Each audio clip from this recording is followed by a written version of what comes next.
And again, to thank them for sponsoring this for us. Absolutely. Thank you, Jean. It's nice to see you and nice to see everybody. Can you guys hear me? Yes. Okay, great.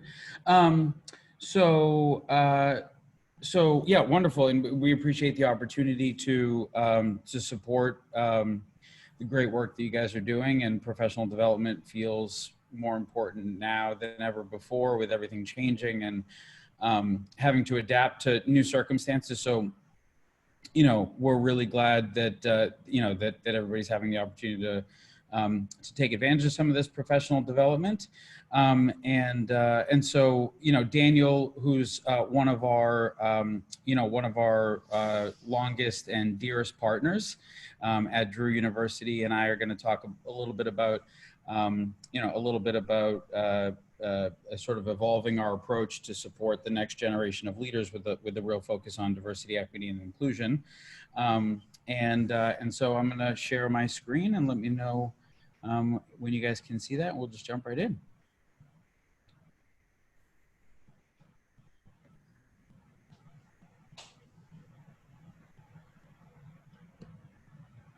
Can everybody see that? Okay, cool. Nice. Thanks, Mike. All right, so so before we get started, just very quickly, we are, so we're based in Cambridge, Mass. Uconnect is, and like Jean said, we're an all-in-one virtual career center. I think what we find is schools are spending a lot of time and effort sort of procuring career resources, developing programming, establishing services, and oftentimes they're overlooked and underutilized. And at Uconnect, we feel really, really strongly that sort of earlier and more meaningful engagement with the career resources and services that you have can help students, you know, help students be more confident, better prepared, and more likely to succeed. And so we're all about sort of driving engagement with the career resources and services that you already offer students. And we'll jump into that in a little bit. But before we do, we want to encourage folks to come to our website and check out the Virtual Career Center. We provide demos of the Virtual Career Center, and for folks who come to the site and request a demo in the top right-hand corner and use the promo code NECCC, we will donate $5 to College Possible for everybody that does that, and it's really our pleasure to do that. We've supported College Possible for a little over a year now, thanks to our colleague CCC, who's made the original suggestion. College Possible is really a nonprofit that's focused on helping low-income students gain access to education and opportunities, and so we're, you know, really happy to support those folks, and that's how you can be a part of that process. But jumping in, my name is David Kozik. Again, I'm the founder and CEO of Uconnect, and I'm going to ask Daniel, who's on the call, to introduce himself. Thank you, David, and thank you everyone for the opportunity to be here. My name is Daniel Pasco. I'm Associate Provost for Immersive Learning and Career Design at Drew University, which is 25 miles west of New York City. I have been in career services now for 19 years in 6 different institutions, and I believe that what we do is critical, particularly in this moment, and I'm delighted to be here and have the opportunity to share. Thank you, Daniel. And so in terms of a brief agenda, you know, we're going to start with a little bit of Daniel's thoughts on preparing a new generation of leaders. We'll dive into some very specific recommendations that Daniel has for evolving our work to better support students in this new world. We'll provide a really brief introduction about Uconnect, and if we have time, we'll do a short walkthrough of a live example of the platform. But we want to make sure that we leave a few minutes for Q&A for the group. And so, without further ado, Daniel, let's kick it off. Thank you, David. So let me just briefly start by talking a little bit about what I believe is the focus of our work. The fact that we have the opportunity to work with a new generation and prepare them for leadership, prepare them for next steps, to me is at the core, at least, of what motivates me and what I think is most important in what we do. Particularly when we think of the challenges that we're facing. right? And how systemic they become. I can hardly think of a time when it is clearest that we are so interconnected, interrelated, and interdependent, and that what we think, what we do matters nearby and far away. And if we think of the systemic challenges that we're facing, from sustainability, from social justice, international relations, if we think of course, healthcare and our health as a community, if we think of the economy and education, et cetera, we realize that we have a number of major issues to solve. We have not done the job yet. And unfortunately, these issues are beginning to fall on the shoulders of our new generations. And how we prepare them, one, could determine how our future looks like, and also can allow us to help them see the paths and collaborate with us in a way that can allow us to develop the solutions that we need. David, if we can move to the next slide, that would be great. There are some data that I think are very important for us to keep in mind. You're probably fully aware of these, but it is clear that our work is relevant, is important, is critical. Look at this, 91% of students enrolling in degree programs in our institutions, they do that because they want to enhance their career prospects, because they want employment to be a stronger opportunity for them, either as their primary or their sole motivation. However, when we dive into this, next slide, please, David, we realize that there's a challenge. There's a gap that needs to be closed, and it needs to be closed fairly quickly. 95% of university administrators, and this was before the pandemic, are indicating that, or they think that graduates are ready for the workforce. 95%, almost all of them. However, when you ask the same question to students, only 39% of them think the same, and 33% of them think the same. And also, we know that even when we try to close that gap, we're going to be facing a number of challenges in terms of what students will be dealing with in their career trajectories. You know this number very well. We're expecting our students to change jobs most often in different industries, 11.9 times in average, and not because they're going to be undecisive, but rather because we know that 40 to 50% of US occupations are expected to be replaced by technology. Prior to COVID, by 2030, now we know that's happening right in front of us. And other many challenges that we know that they're going to be facing throughout their process. Probably the datum that worries me the most is the fact that we know that 87% of the world's workforce is struggling to find meaning in what they do. Right? That means that only 13% of the world's workforce, when we think of the systemic challenges we were mentioning, are engaged, invested, find meaning and purpose in what they're doing. There's no way we can solve those issues that way. And how can we facilitate purpose development in our curriculum and in the way in which we work with our students? Next slide, David. Thank you.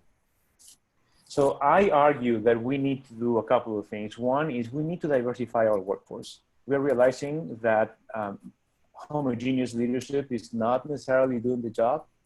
And intuitively, we think if the more experiences, the more perspectives, the more skills, the more experiences we put at the decision-making table, the better the solutions we're going to be able to develop. And we need to develop not only a diverse generation of leaders, but one that identifies purpose. Once we focus on purpose, it's no longer about self-assessment and then identification of fits. It is about what impact we want to have in the world.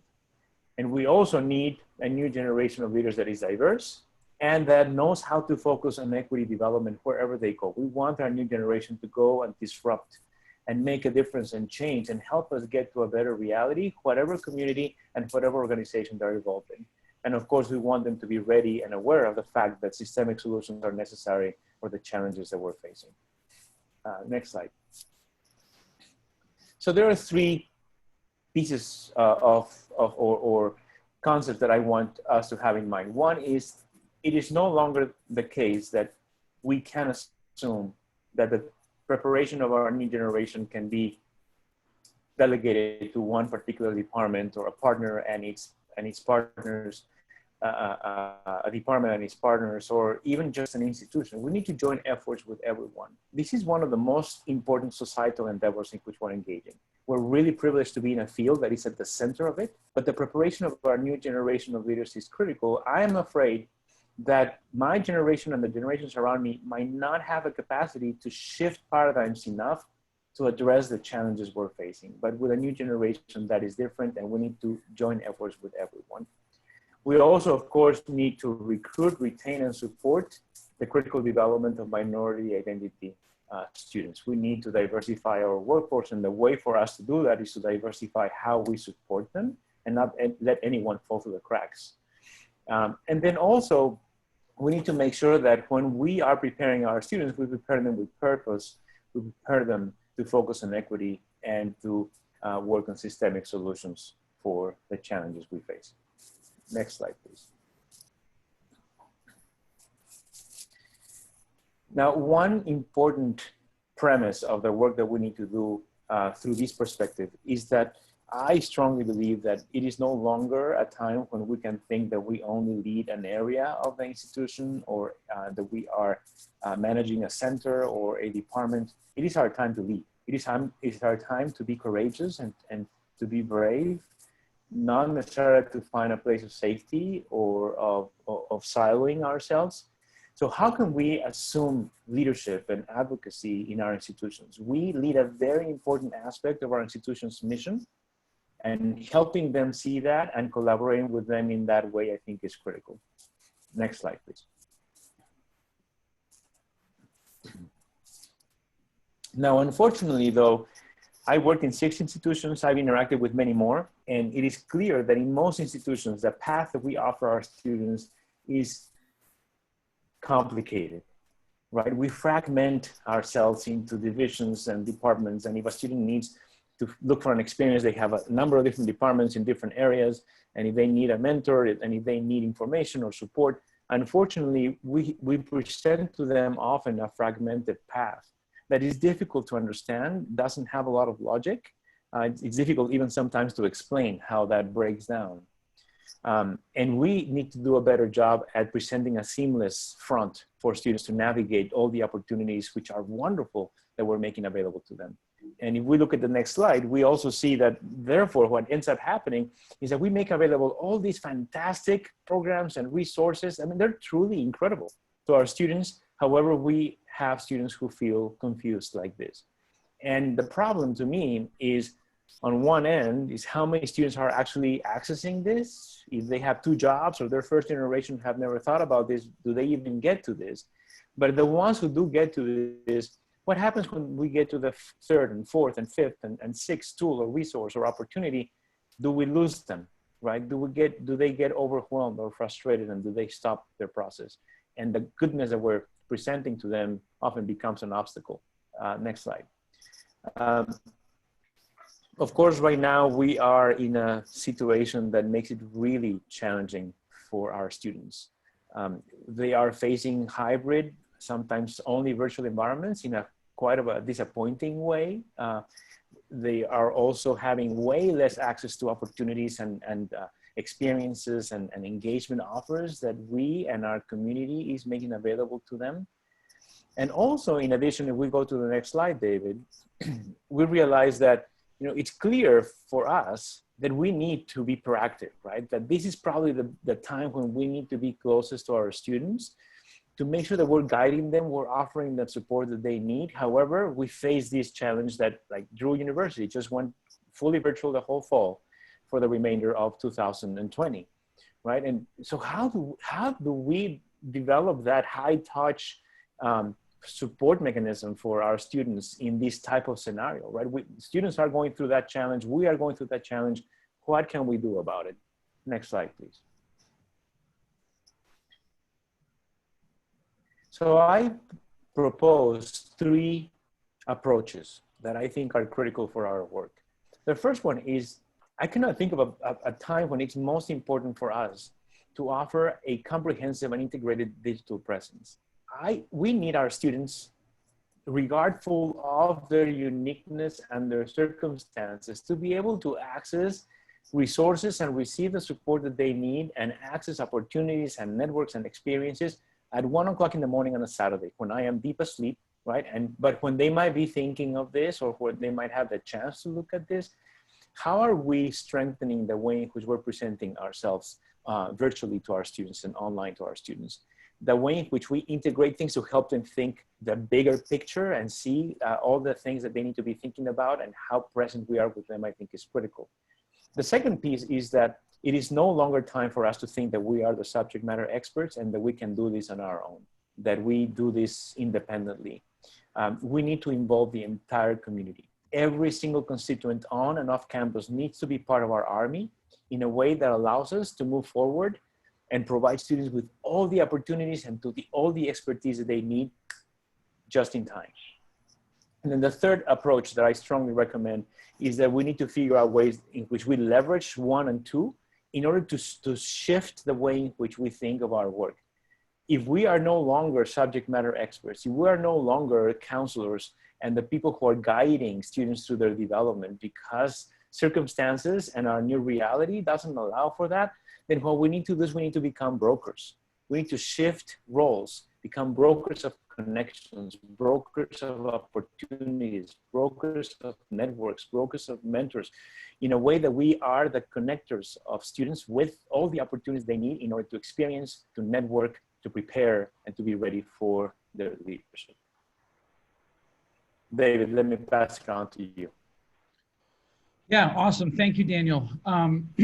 You know, I think Daniel, Daniel sort of holds a lot of the same beliefs that we hold at Uconnect, which is that the work that's being done in career services and the work that is being done to support students along career pathways is arguably the most important work that needs to be done in higher education to prove our value and continue to recruit, retain students.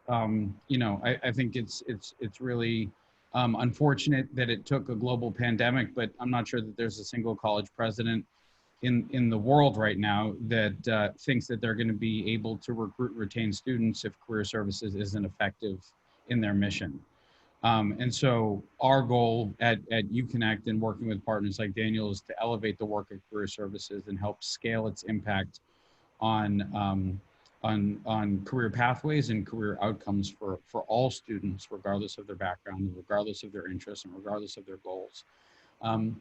You know, on a very practical level, just sort of sharing a slide that Daniel shared, this is really core to a lot of the work that we do with colleges and universities today. I think what we find is that leadership has totally, you know, sort of gotten the picture about how important career pathways and outcomes are to the motivations of why students enroll and persist in higher education. So they're investing in different career pathway resources and services and programs and technologies. But from a student standpoint, you know, they live across different websites and portals and apps. It's hard to know which resources are relevant for them, which ones to use, when and how often. Perhaps even more important and more of a detriment to engagement is that faculty and staff typically don't know how to talk about these resources. They don't know how to refer students to the right resources at the right time when it comes to career pathways. And so I think what you get is a lot of students who are motivated to enroll and persist in higher education to advance their career, but there's not enough career planning being done. It's not a big enough part of the student experience. And you get, you know, almost 50% of students graduating without ever having materially used school's career services office or their online resources. And you guys know better than we do, right? If a student's not spending time connecting with mentors, preparing their resume, doing mock interviews, sitting down for one-on-one coaching, you know, doing research into particular industries, applying to internships, if they're not doing those things, they're inherently less informed and less thoughtful and less prepared to launch their career upon graduation. So we really feel like there's a direct correlation with students spending time with your resources and participating in your programming and taking advantage of your services, and confidence, preparedness, and ultimately outcomes. And so, you know, going back to Daniel's, you know, three recommendations for supporting students in the world that we live in today, you know, a need for a comprehensive and integrated digital presence, we believe is absolutely key. Students are either home in a hybrid environment, you know, maybe on campus, but not necessarily in the same way and the same circumstances that they have been in the past. And so it's really critical for them to be able to really easily access the full range of resources that are available to them without having to jump through hoops or having to have somebody sort of hold their hand and point them in that direction. And so, what we've done at Uconnect is created the first ever all-in-one virtual career center. And the thought process behind this is that there are already so many transformational technologies and services in higher education. There are technologies that will help students connect to thousands of employers and millions of jobs, connect with mentors that have similar backgrounds and interests, get their resume updated with artificial intelligence, provide labor market analytics about what the future of certain industries will look like. There's so much valuable content and information out there, but sadly, and as it specifically relates to career services, it's often overlooked and underutilized. And so when we started Uconnect, we were very intentional in not creating another tool or not creating a better version of an existing tool, but something that brings everything together and simplifies visibility, accessibility, and engagement. And so, Uconnect essentially integrates all these different tools and technologies into one single place to provide a single home for students and also faculty and staff to find all the resources quickly and easily. And so Uconnect is three things that I think are quite distinct. One is, again, instead of being another resource, it integrates all the ones that you already have into one single place.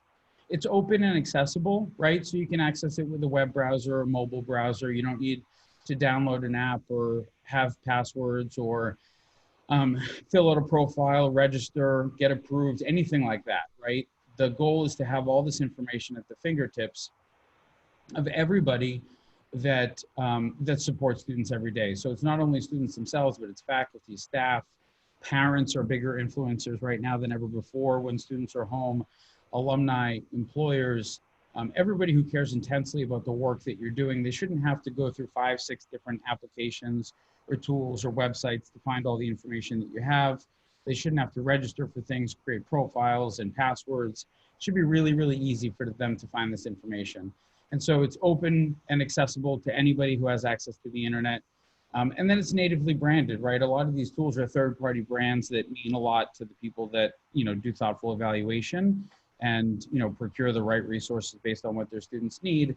But those brands are oftentimes, unknown commodities for students. And so being able to present all this under your brand is A, familiar and credible to students and faculty and staff, and B, also presents your work and the resources and services that you offer aligned with the value of your institution, because it's such a core part of why students enroll in higher education. It's to be really tightly integrated into the brand narrative and the institutional value proposition. And we help schools do that from a sort of marketing standpoint.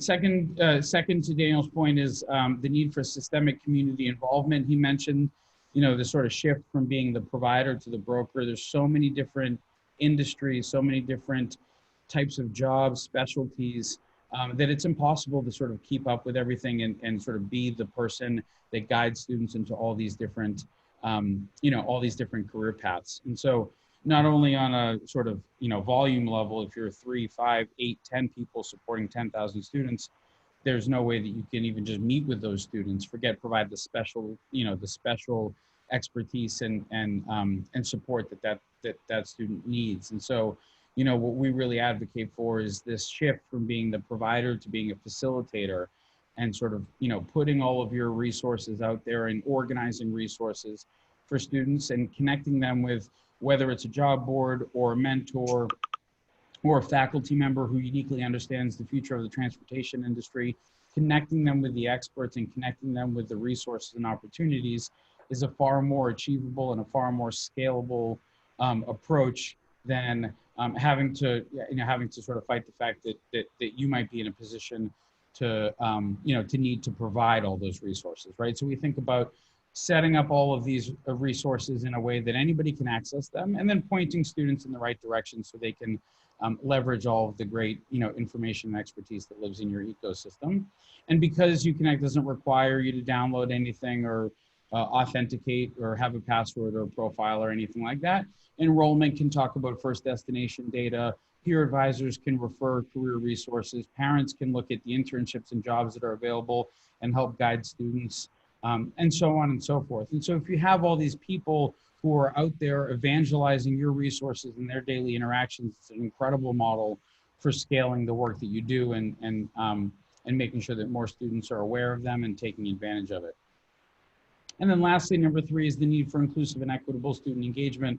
One thing that we find is really, really powerful is once you've been able to integrate all this content and data and information related to career paths in one single place, you no longer have to send students to all these different websites and apps. You can send them to one single place, and then you can curate resources and information by the way that the students actually identify, right? So instead of saying, oh, you need jobs, go to your job board, you want to connect with mentors, go to this mentor platform. If you want to schedule an advising appointment, go to our calendaring system. You can say, how do you identify?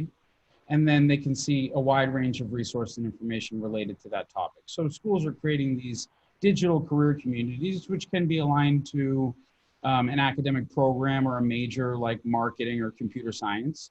It could be aligned to an industry like nonprofits or financial services. It could be aligned to the way that students identify on a personal level, as a student of color, as a Hispanic student, as a veteran, as a part-time student, as an adult learner, however your students identify, to be able to curate resources that previously lived in all these different places in one single place, aligned to the way that each unique individual identifies, is incredibly powerful and a really dramatic shift from the way that the student engagement model works today. And so students can come in on their own, search through these different communities and find a wide range of information that is related to their particular interests, identities, and goals. And then Uconnect has a lot of marketing and student communication tools on the back end that will send you notifications and alerts based on the communities that you're interested in. So if I, David, am interested in education technology, finance, and I identify myself as a first-generation student, I'm going to get curated information related to those identities and those interests, and all of it is completely automated based on a tagging system that we set up for you. It's very, very specific to your school, your resources, and your students. And so that's a little bit of an overview of Uconnect. I know we're running up against 4 o'clock, so I'm not gonna walk through the platform. I'm happy to do it for anybody that's interested if they want to come to the site and sign up for a virtual tour. And the other benefit of doing that is our donation to College Possible on your behalf if you do schedule a time. Again, College Possible is a nonprofit that helps low-income students access education and opportunity. So that's a little bit about us. Hopefully this was interesting and thought-provoking, and happy to take some questions if there are any from the group. Thank you so much, David and Daniel, for your time. Sabrina, did you want to say anything? I can't see if you're still here. Can you put us back on gallery view, David? Yeah, absolutely. Thank you.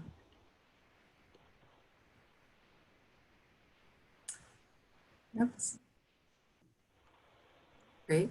Well, I have a question. May I ask you? sure. Okay. For your people, for David, this equity, inclusion, and diversity has become more, or seems to have become more important in the virtual environment. I want to. Is there a specific reason, with with your PowerPoint, though, with the future leaders?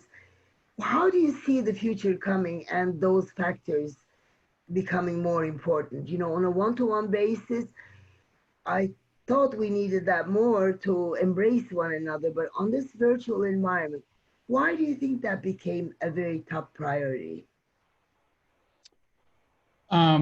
So I can give my 2 cents, and Daniel's is much more well-versed and experienced in the area, so I'll ask him to give his opinion as well. I think one of the things that's really challenging to providing equal support to all students is if you're doing it in person, it naturally limits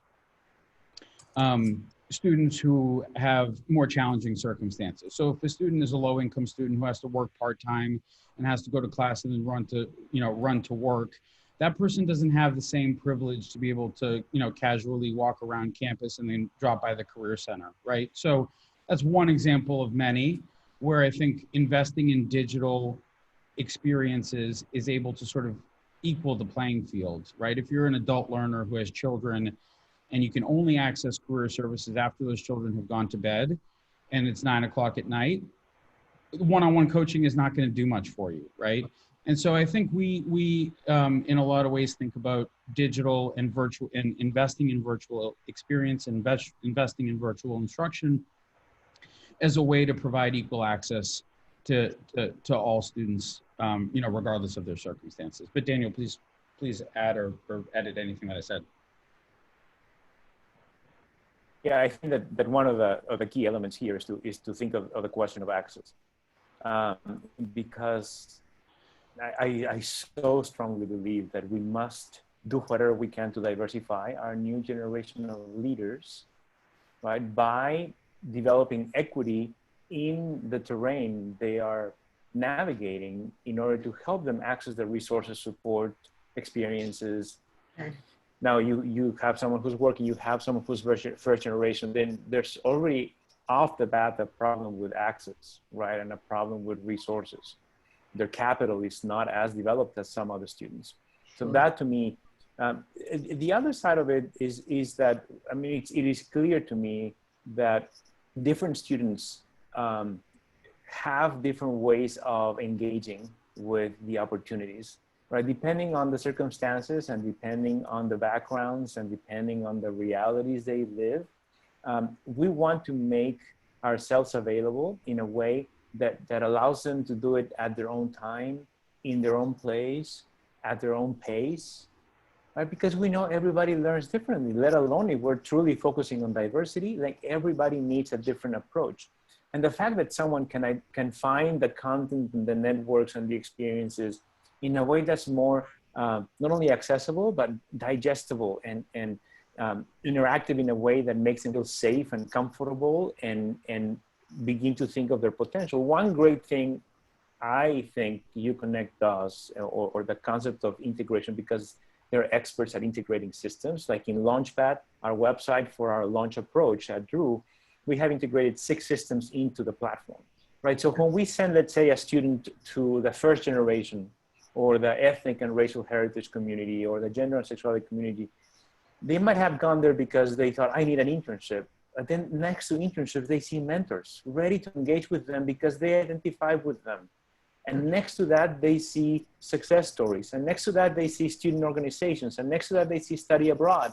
And next to that, they see community-based learning. And out of a sudden, they're thinking, oh, I can connect with a mentor and I can maybe study abroad instead of thinking of doing. So out of a sudden, we help them think bigger, see the bigger picture, help them think systemically, see all the options for resources and opportunities and support that they have in a way that we wouldn't otherwise. Thank you. A loaded answer, perhaps. Sorry. Thank you. So, Sabrina, again, thank you very much for your presentation, David and Daniel. I want to turn it over to Sabrina for some last words before the day ends. Wow, is what I'm going to say. We have had an amazing day.